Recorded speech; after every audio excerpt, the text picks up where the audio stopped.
This Parsha Podcast is dedicated in honor of my number one fan, the person without whom there would never have been a Parsha Podcast at all, in honor of my mother, Ima, as I call her.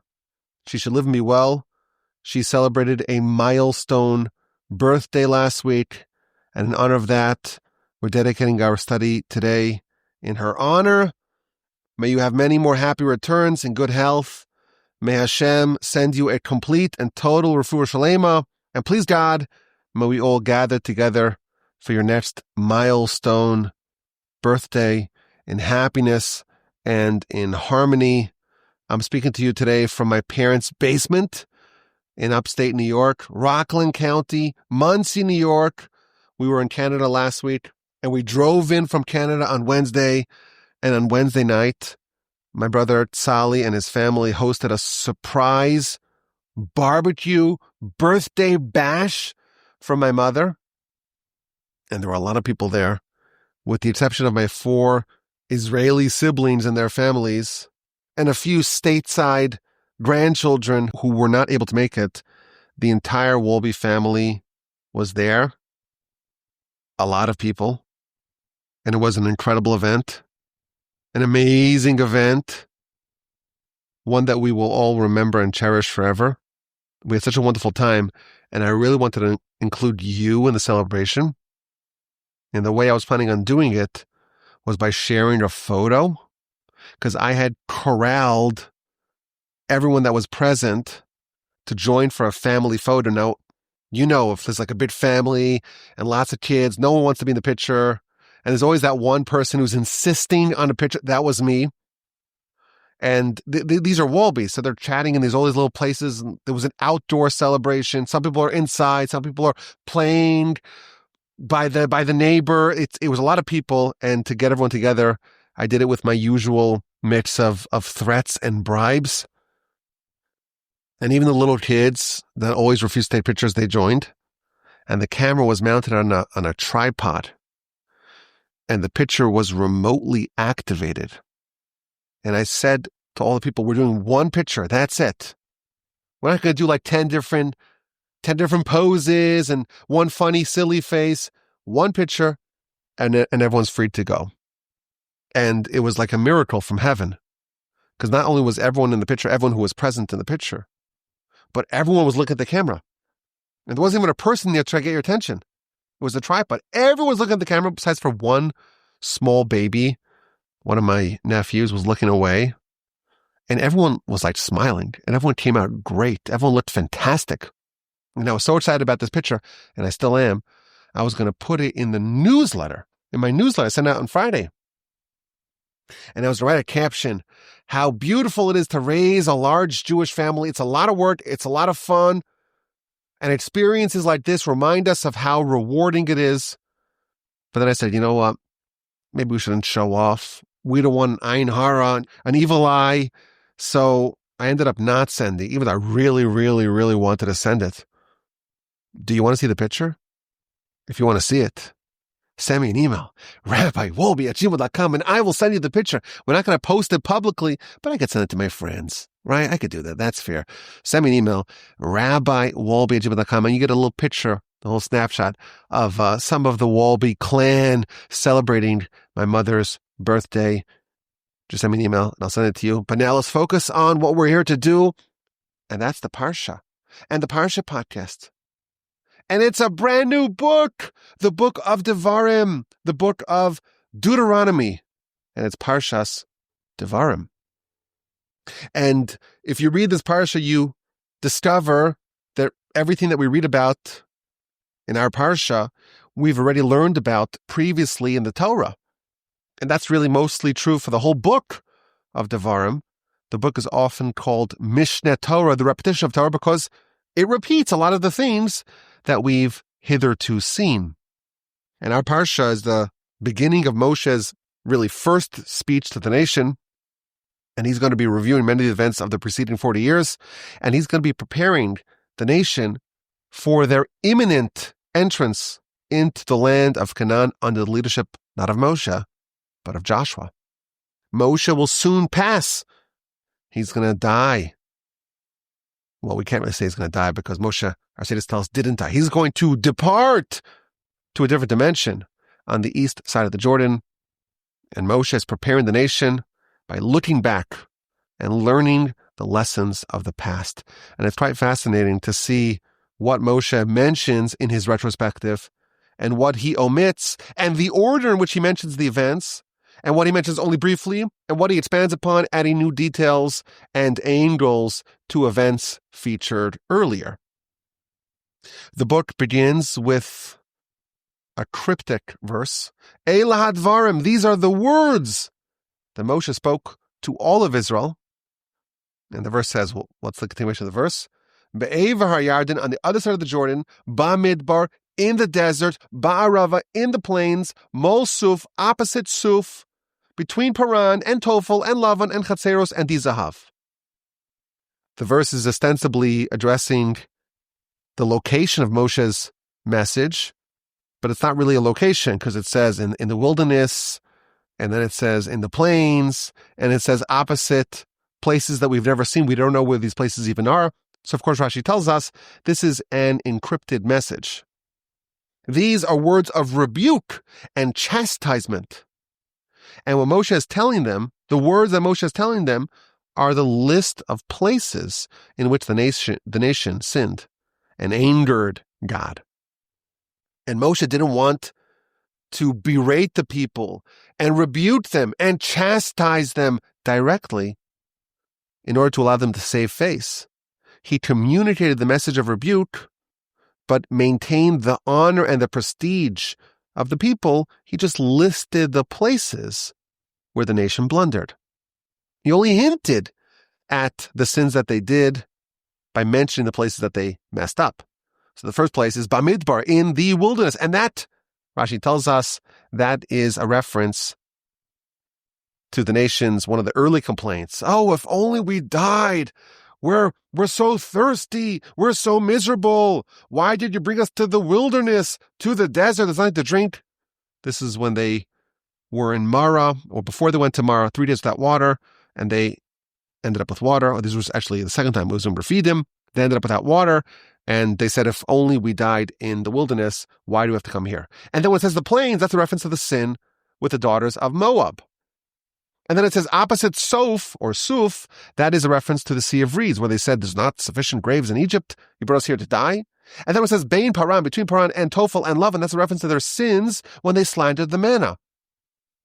And it's a reference to the events that happened with the sin of the spies. And Chatzeros, that's a reference to the rebellion of Korach. And Dizahav, a lot of gold, that's a reference to the golden calf.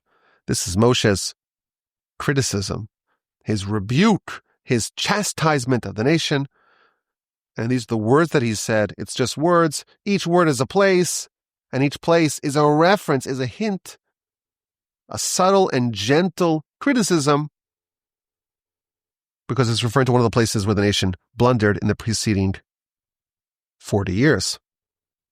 But then the verse tells us, it was on the 40th year, the 11th month, the first of the month, Moshe spoke all the words that God told him to say.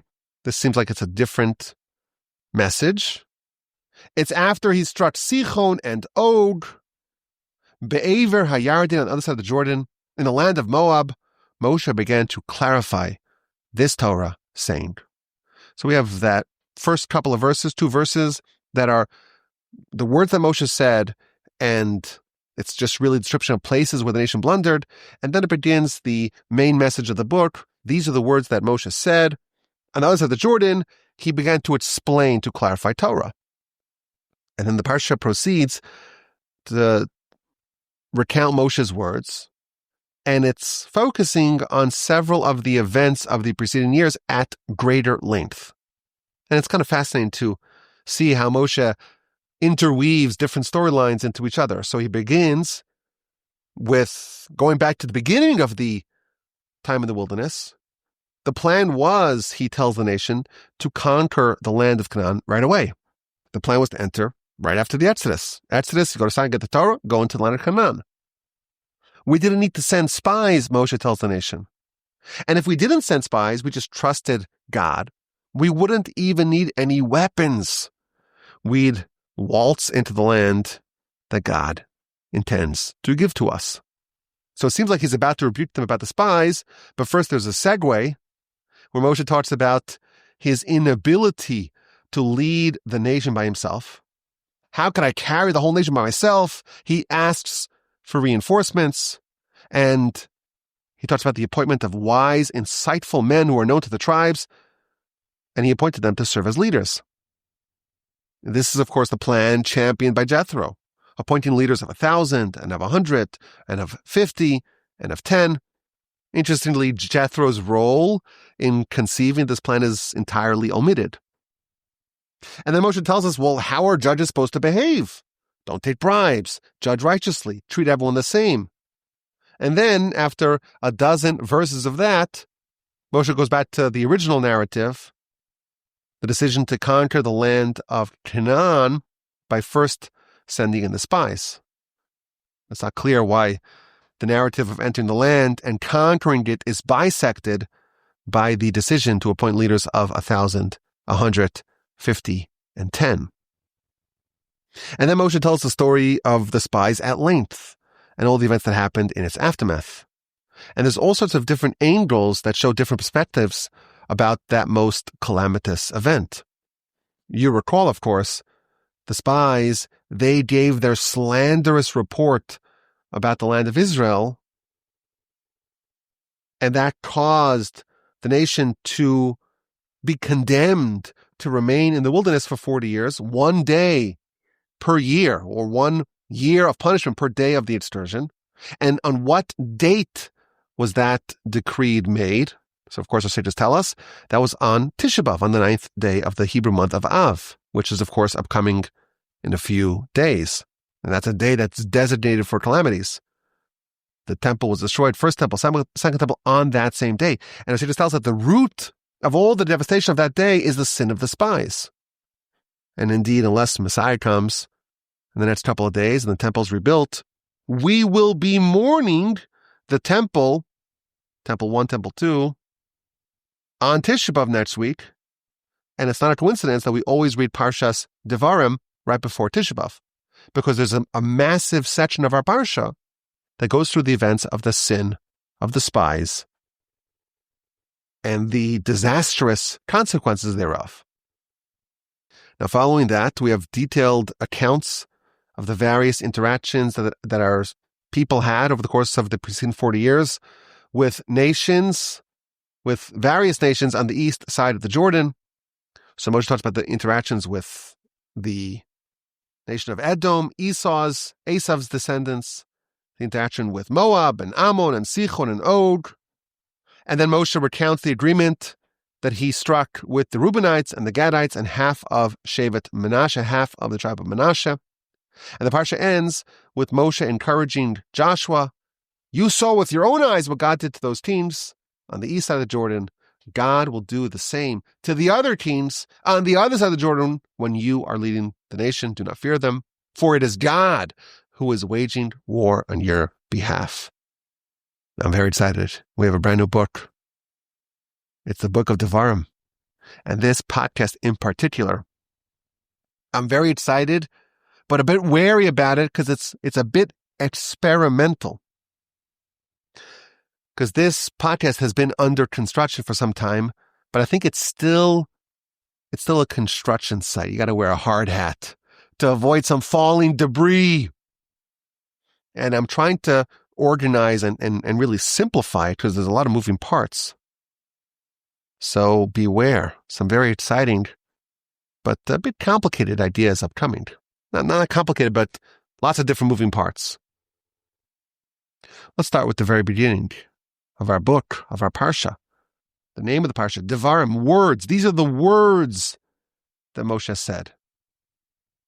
And the Midrash makes an incredible callback to the very beginning of Moshe's tenure. Before Moshe even went back to Egypt, he was working for his father-in-law as a shepherd. And at the burning bush, Moshe is directed by God to go lead the nation out of Egypt. And Moshe has many, many objections. He doesn't want to do it. And one of the objections is found in Exodus chapter 4, verse 10.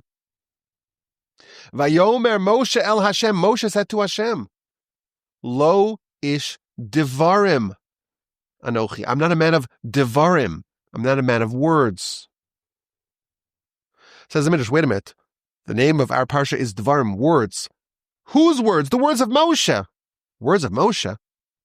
Moshe himself told us, I am not an ish Devarim. I am not a man of words. Something very important and very dramatic happened between the beginning of Moshe's tenure, where he says, and the Torah testifies, he's not a man of words, and suddenly the Torah says, these are the words, the Devarim of Moshe. Now, when we go a few verses ahead, we find something incredible, absolutely unbelievable. In verse 5, the verse tells us, Be'ever Hayarden, on the other side of the Jordan, in the land of Moab, Moshe began Be'er, to explain this Torah. Moshe has been teaching us, explaining to us, instructing us, commanding us with Torah for a very long time. The whole Torah is called the Torah of Moshe. He's been teaching us Torah nonstop. Now Moshe is beginning to be'er, to clarify. He's not instructing, he's not teaching, he's not saying, he's not yomer to say, vayadaber to say with stronger emphasis. He's not commanding, he's clarifying. Moshe has been teaching Torah basically since he got to the scene, right? He tells the nation, you got to bring a paschal offering in Egypt and all the laws of the paschal offering. And of course, every decision that happened, it was Moshe teaching. And the first time that we read a verb of clarification is here, chapter 1, verse 5. The first time that there's a verb used to describe Moshe's teaching as be'er, to clarify. What is the meaning of that? Why is this teaching not just a teaching, it's a clarification? So you open up, of course, Rashi. And Rashi addresses the question, what does it mean that Moshe he didn't teach, he didn't instruct, he clarified? Rashi says something incredibly perplexing. Be'er es HaTorah, to clarify the Torah, that's what Moshe did. B'shivim lashon, in 70 languages, Moshe explained the Torah to the nation. When the Torah says Moshe instructed, he just instructed. This is a higher level of instruction. It's be'er, it's to clarify. And what does that mean? It means he taught the Torah to them in 70 languages.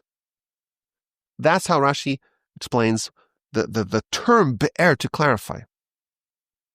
Now you read that, and obviously it's clear that this needs to be explained. What does it mean to teach the Torah in 70 languages? How does Moshe teach 70 languages?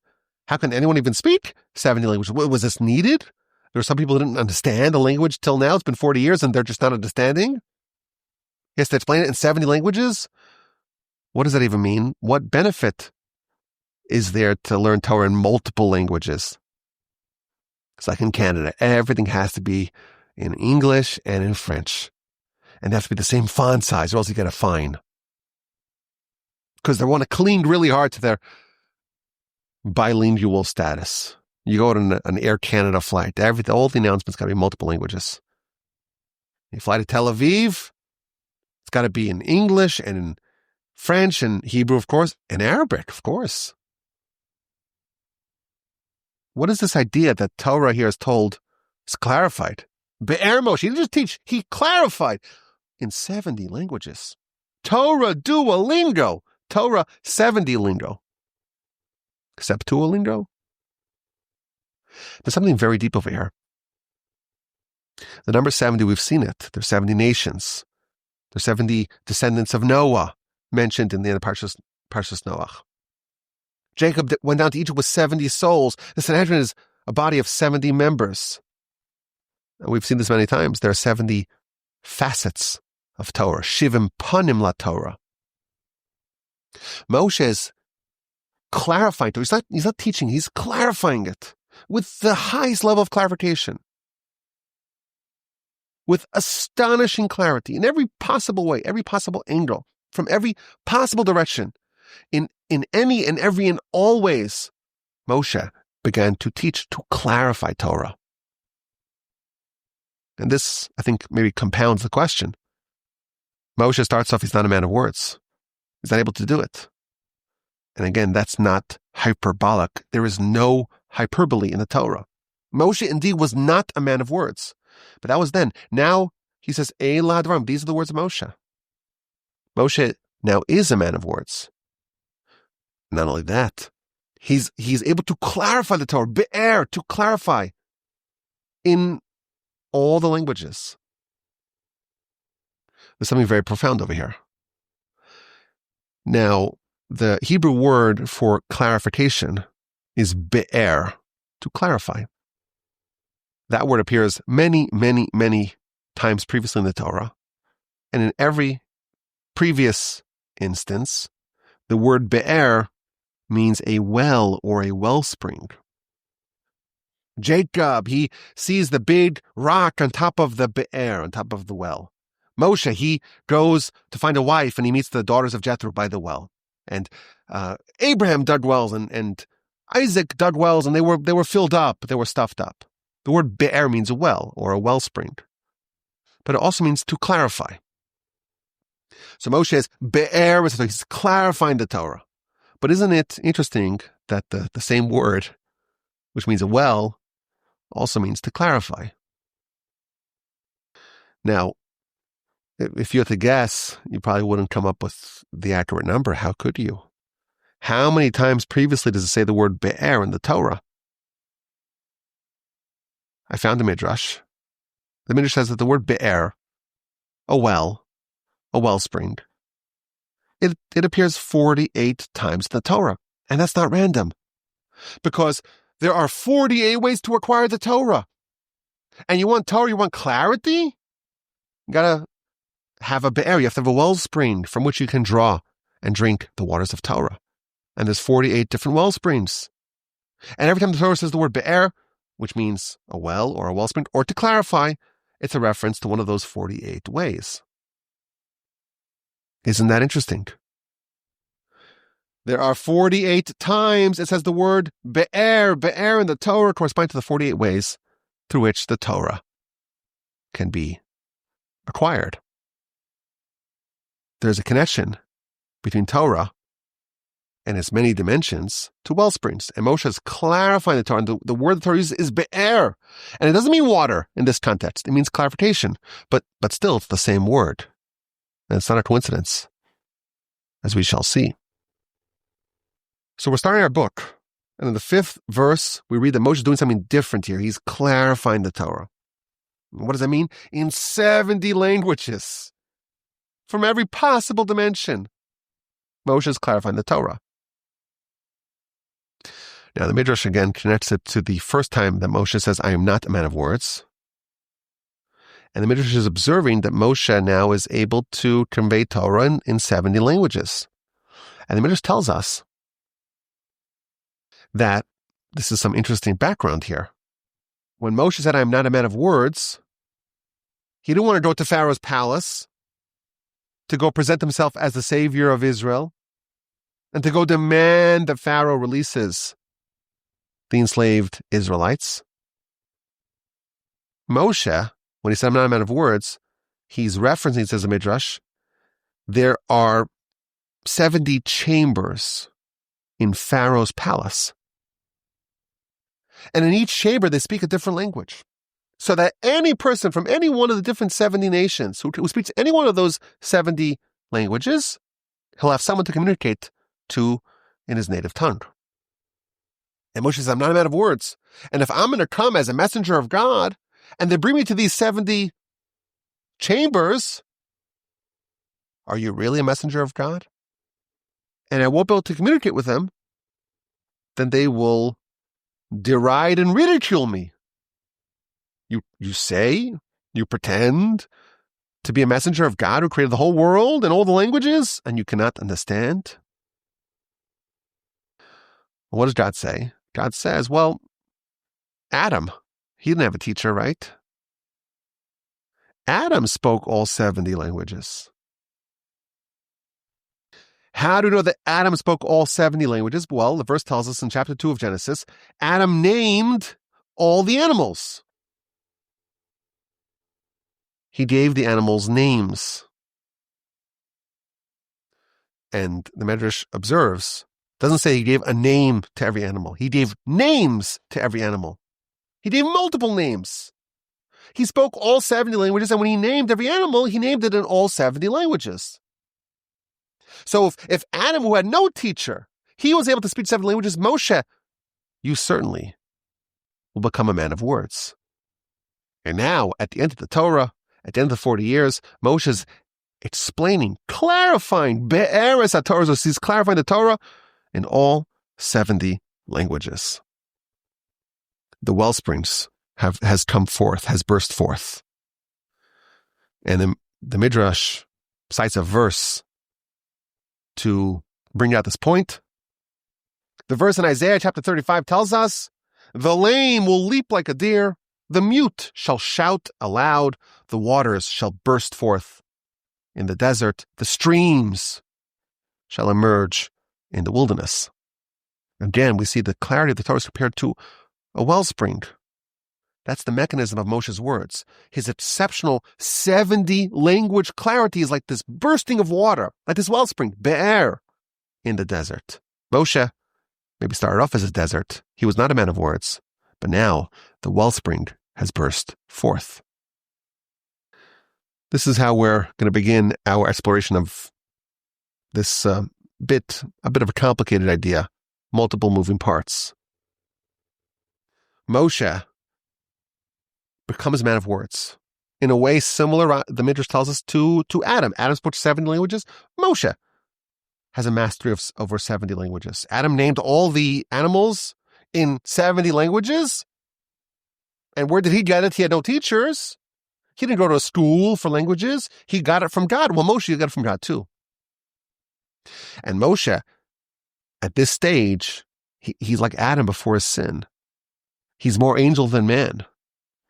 And there's a big difference. Moshe now, and Moshe when he said, I'm not a man of words, he is unrecognizable compared to that person. How did Moshe do it? How did Moshe achieve this transcendental level of clarity? This pre-sin Adam level of clarity, the 70 language level of clarity. So we know, of course, the Midrash tells us it was a gift from God, of course. But how did Moshe merit it? What's the path that Moshe took to arrive at this level of clarity? We're not delusional enough to think that we can achieve anything close to Moshe. But can we maybe see how Moshe ascended to that level? I want to suggest an idea. This is like a framework. I want to put together a lot of different ideas that we've all heard before in the past, but really unite them together. The Talmud tells us in the book of Rosh Hashanah on page 21b, there are 50 gates of wisdom, 50 gates of insight. And Moshe had all of them besides for one.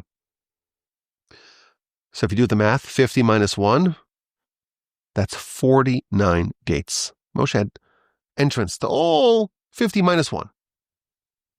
So there are 50 gates of wisdom, and Moshe had 49.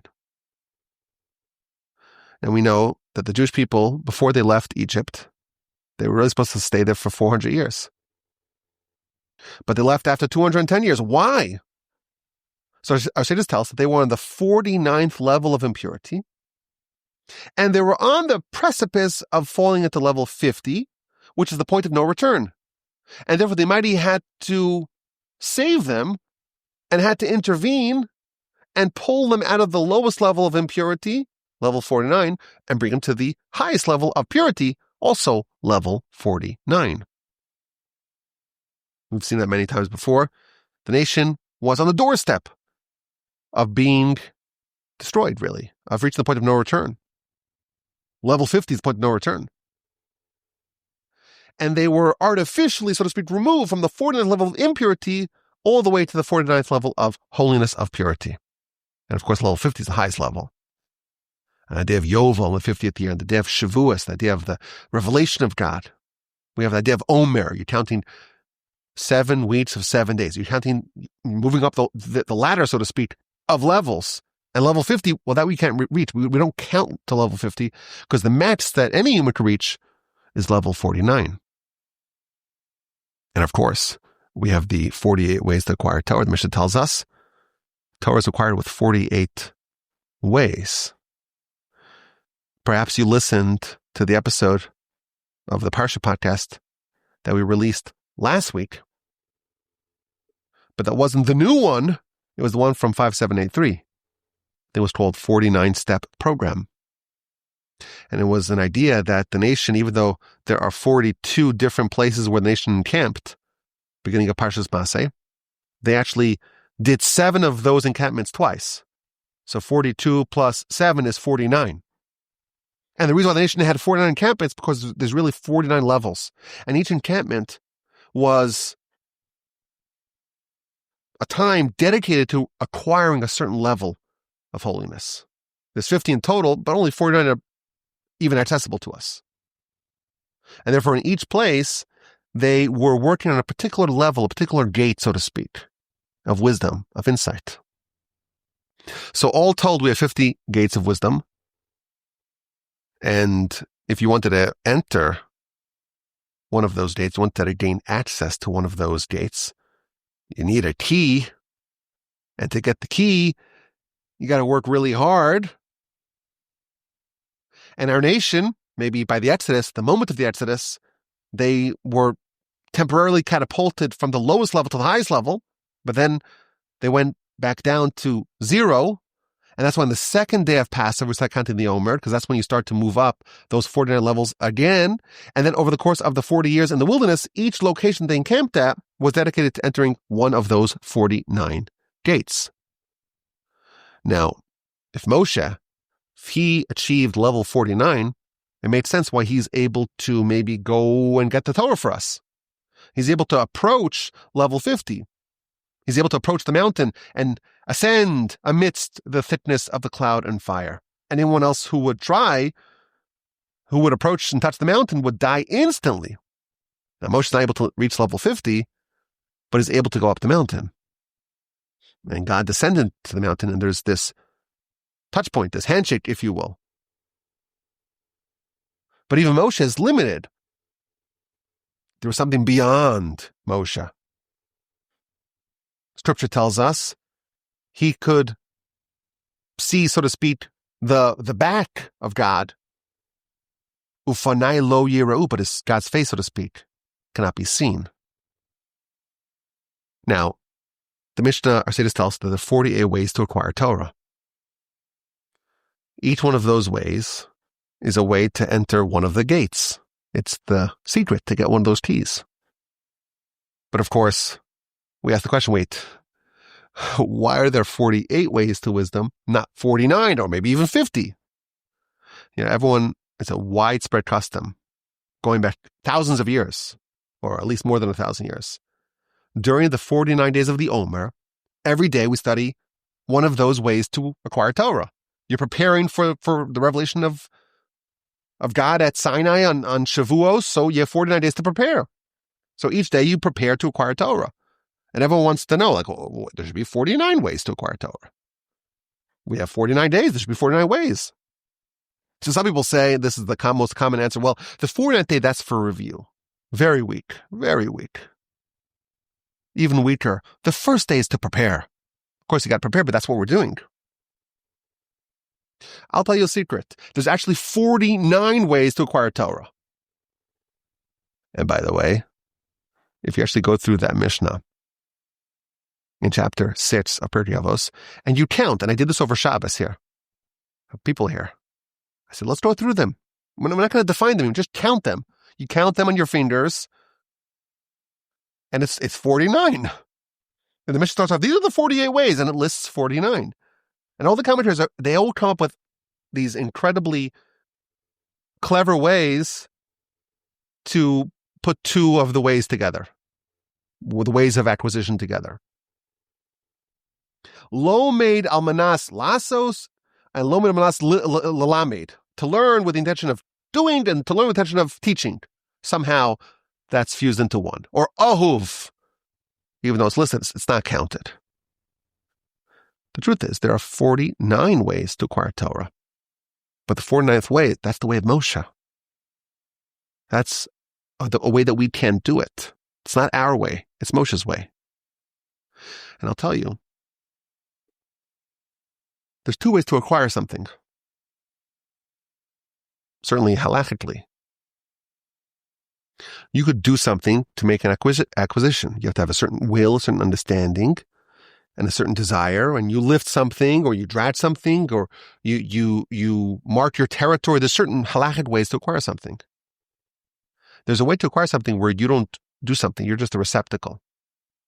Das acheres makna. Someone else bestows upon you a gift. Our sages tell us, the sources tell us, that if someone is a minor, they're not halachically able to have what is required to make an acquisition. But if someone gives them a gift, then they don't need the intellect, the decision-making capacity to be able to make an acquisition. Someone else can do it for them. Someone else can bestow it upon them.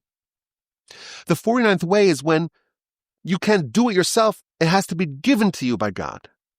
It's not something you actively acquire. You're just a receptacle in which God places the gift. There are 49 ways to acquire Torah, 48 ways you could do something and be guaranteed to have that result. And the 49th way is not something you could do. You acquire it via a gift. Moshe, the Talmud tells us, he achieved an astonishing level of clarity. He clarified the Torah in 70 languages. Be'er, he clarified the Torah. It's a mastery of Torah from every possible dimension. That's the level of Moshe. It's level 49, and it's beyond the 48 ways. It's the 49th way. It's a gift. There are 48 ways to acquire Torah, and each one is the description of the key to one of those gates. The 58 in total. The last one is not accessible to us. The first 48 are accessible via the 48 ways to acquire it. Level 49 is the level of Moshe. You recall, the Midrash tells us that the word be'er, meaning a well, a wellspring, it appears 48 times in the Torah, corresponding to the 48 ways to acquire Torah.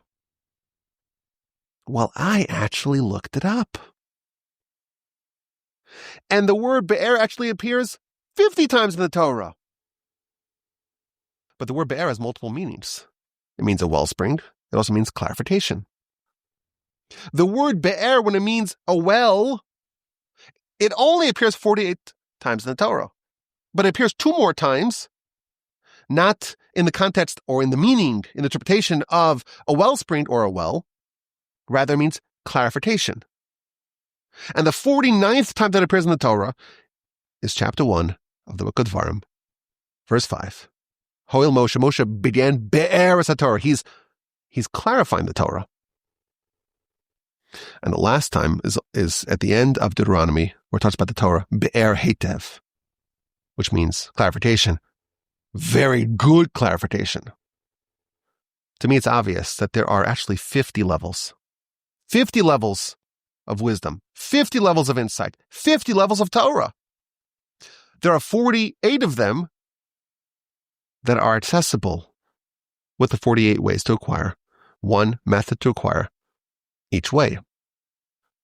The 49th time the word be'er appears in the Torah, it's the be'er, it's the well of Moshe, the clarification of Moshe. Oh, and there's a 50th. Be'er heitev, which heitev means very good. Exceptional clarity, which is even beyond the level of Moshe. That's level 50. This is some amazing insights. There are 50 levels of insight. And the word that hints at that is the word be'er, meaning a wellspring.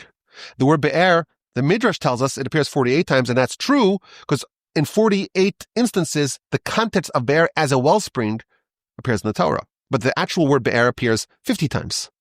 The final two are in our book, the book of Devarim. And in that context, in these two contexts, it doesn't mean a wellspring, it means clarification. There are 48 wellsprings and two exceptional clarifications. The 48 be'er wellsprings are the 48 ways that we can acquire Torah with. This is be'er Moshe. This is the 49th be'er in the Torah. Clarification of Moshe is beyond the 48 levels. And where did Moshe get this from? Asks the Midrash. Well, it compares it to Adam. Where did Adam get it from? It was a gift. You cannot acquire it with the 48 ways. It's the 49th way. You have to be given it by God. As an aside, I think if you look at the Mishnah 48 ways, it's actually 49. One of them, everyone has a problem with, it says Ahuv. Ahuv means beloved. Every other one of the 48 ways is something that you do. Ahuv means something that you are, you're beloved. I think that's really the 49th level. When someone is beloved, God bestows gifts upon his beloved. And the 49th way to acquire Torah was done by Moshe. It was a gift from God. There's no way to acquire it actively. So this is my insight. I think it's absolutely fascinating. Might be a bit confusing because we're putting a lot of different things together here. But this is the answer to the question. How do you enter?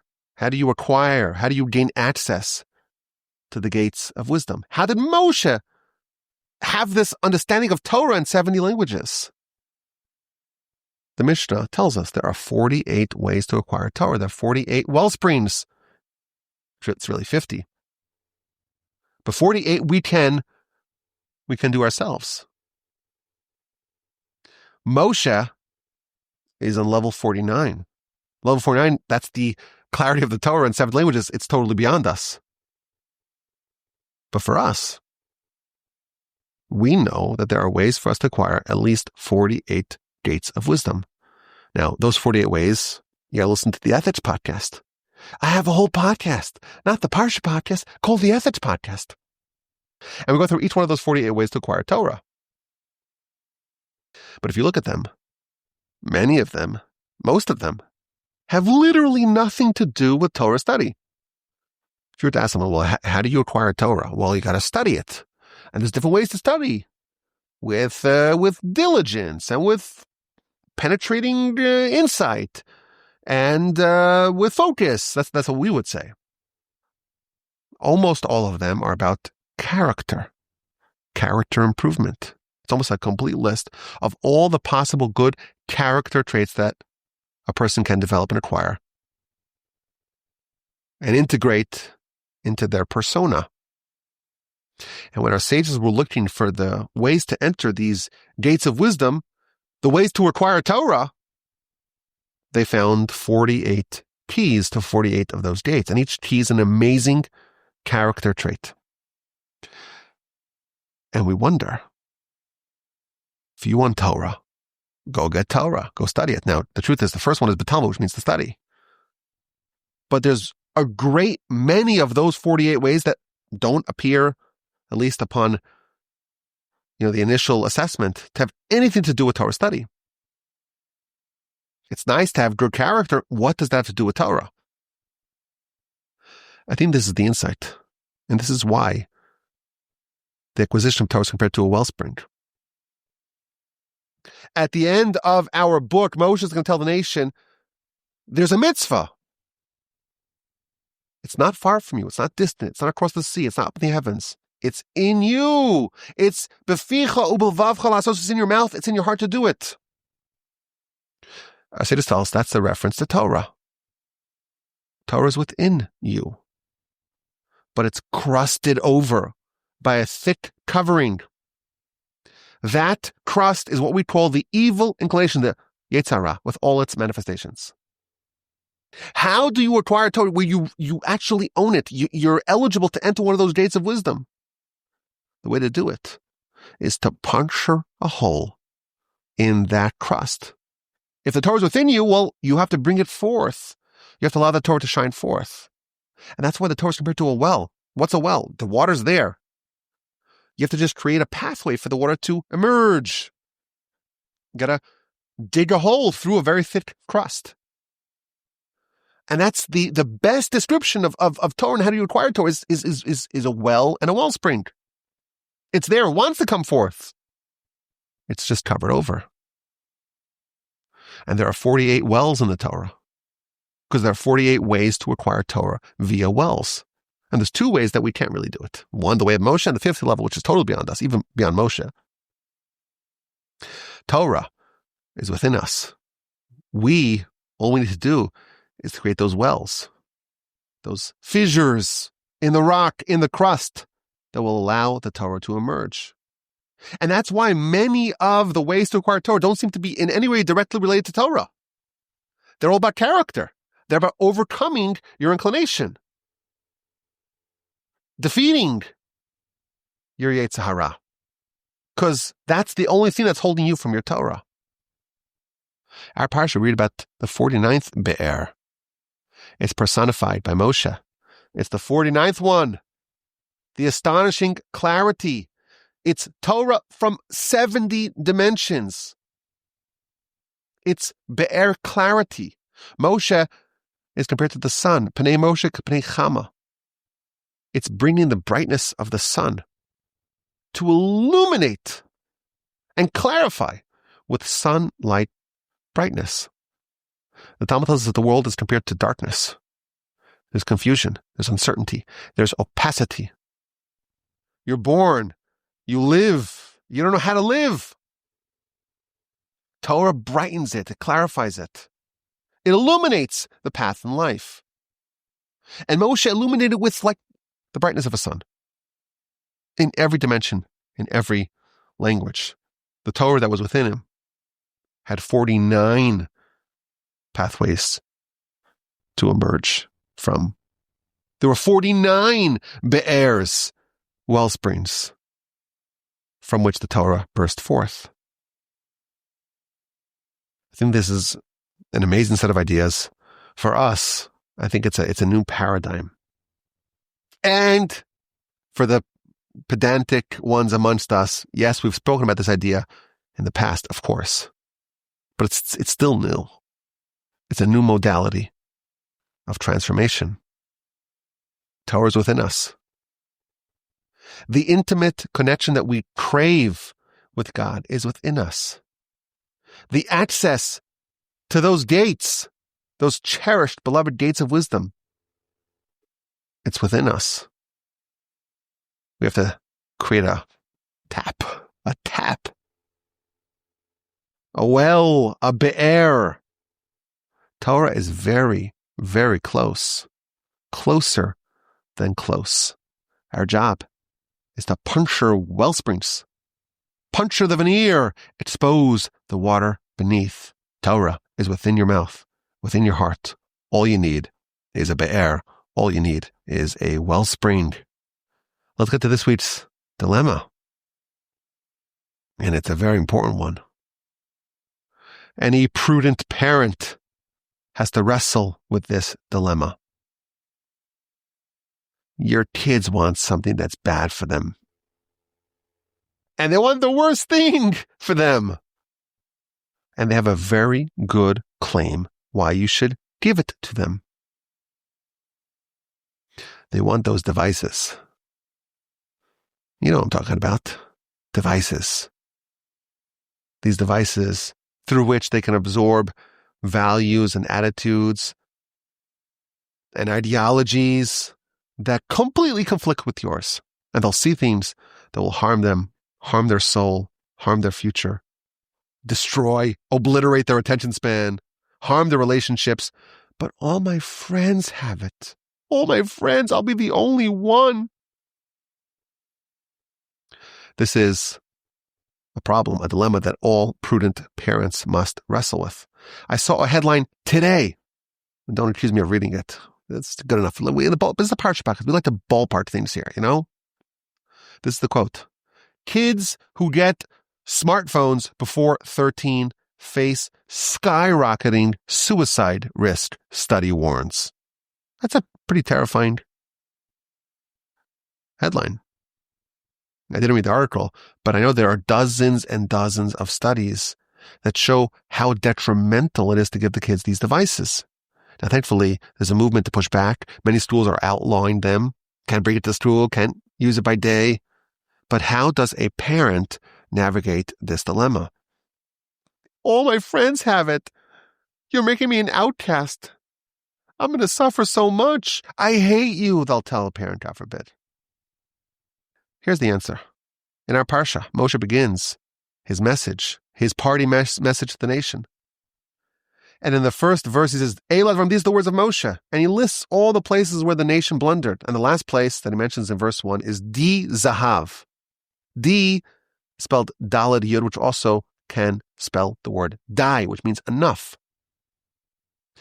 Says the Talmud in two places, Sanhedrin 102, Brachos 32, both of them are on page A. Moshe says to God, Master of the world, the nation sinned and made a golden calf, but it's your fault. It's your fault. You gave them so much gold until they said, die, enough gold. Die, Zahav, enough gold.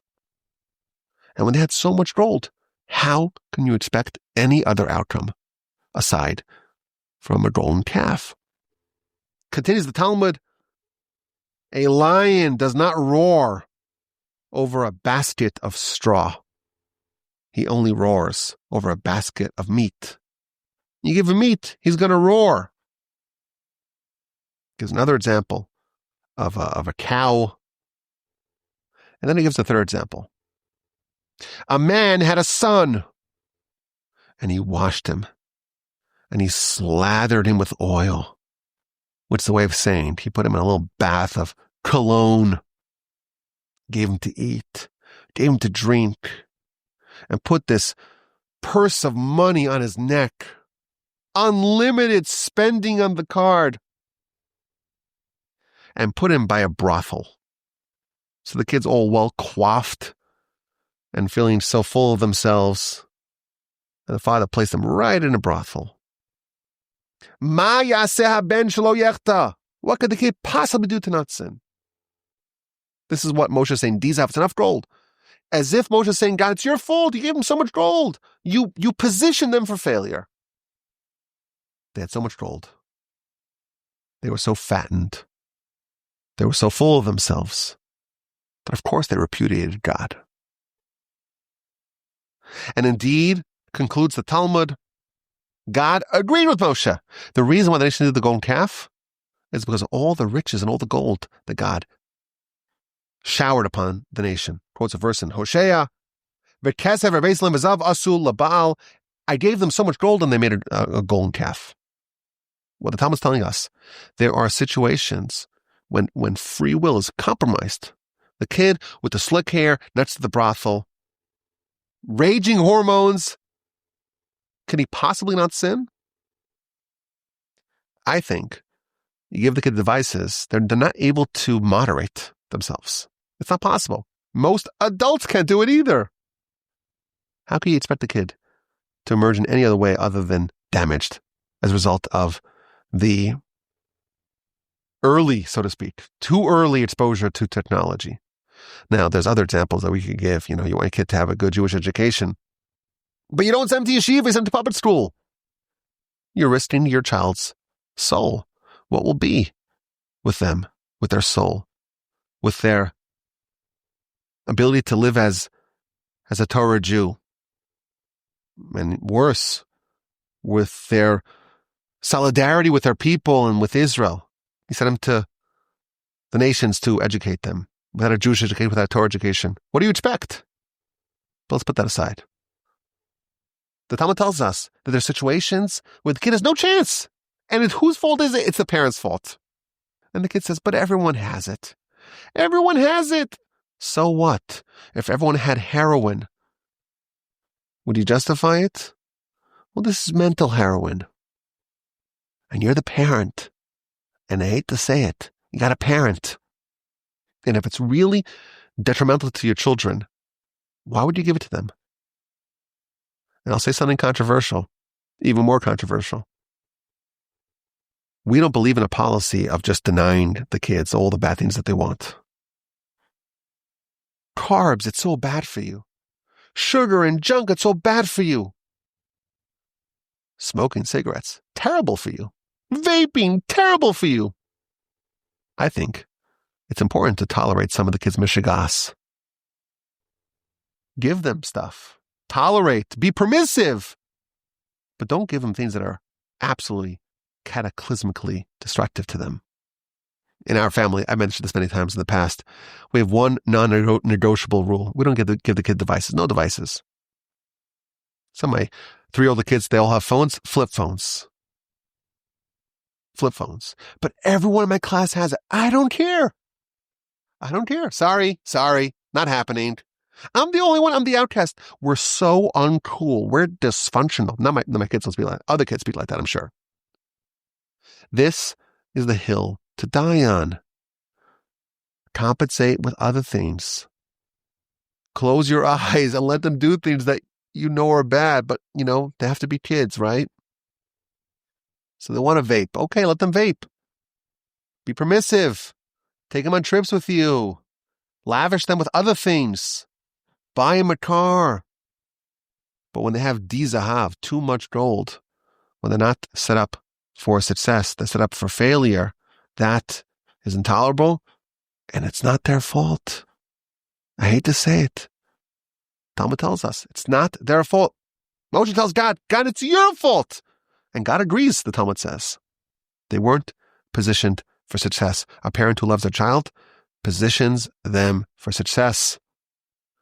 And there are many, many, many, many, many studies, and we all know it intuitively. This is not good for kids to have it too early. Don't expose them to things that are harmful for them. Long term. Delay. If you're not brave enough to say never to your kids, say, we'll talk about it next week. Push it off. Every day that you're pushing it off, you're allowing the kid's brain to grow and develop and mature in a safe way, in a healthy way. The kids have an attention span of a goldfish, they say. Why? Because they're used to scrolling on TikTok. Forget about it. You want them to study Talmud? No chance. Zero chance. They'll sit down and concentrate on Talmud. You need 3 hours of concentration. Forget about it. Anyhow, my rant is finished. That's my solution to this dilemma. You have to develop the fortitude to say too much gold. Too much gold is a problem. It's a problem. We can't do it. I'm sorry. We'll compensate in other things. Not in this. I appreciate you hearing me in my little diatribe, my little rant. And for listening to this Parsha podcast, we're on a new book. The book of Devarim, Parsha's Devarim. What a delight. So exciting. How privileged are we to be able to study Torah together and study the holy book of Devarim, Parsha's Devarim. It's year 9 of the Parsha Podcast. Torah is our ID. That's who we are. That's what we stand for. It's our ID. Who are you? That's the question that our nation has asked. And the answer is Torah. That's who we are. May we be so fortunate to become Torah scholars, to open up some wellsprings of insight and wisdom, to acquire Torah and its many dimensions and facets. There's 48 keys that are accessible. It's a lot of work, of course, but it's well worth it. Have a wonderful day. A splendid rest of your week. An uplifting and meaningful and powerful Shabbos. And please God, we won't have to fast Tisha B'Av next week. This year comes out on Sunday. So right from Shabbos, we'll go into Tisha B'Av. Hopefully we won't have to fast. You'll see it on the news, as I mentioned last time. You'll see it on the news. When Messiah comes, you don't have to worry about that. It'll be in the news. Oh, temples built in Jerusalem. There'll still be heat waves across the country. I warn you. I imagine they'll still tell the sports and the weather and the traffic, but it'll be the number one story. So in the unlikely event that we don't have a temple by Sunday, we'll have to fast, but you should have a meaningful fast, and please God, we'll be able to mourn Jerusalem properly and hopefully merit to see its rebirth. And please God, next week, regardless, temple or no temple, we will, please God, gather together again for another Parsha Podcast. My email address is rabbi@wolbe@gmail.com. Please send me your questions, your comments, your feedback. If you disagree with my resolution to the dilemma, let me know if there's a better way to do it. rabbi@wolbe@gmail.com.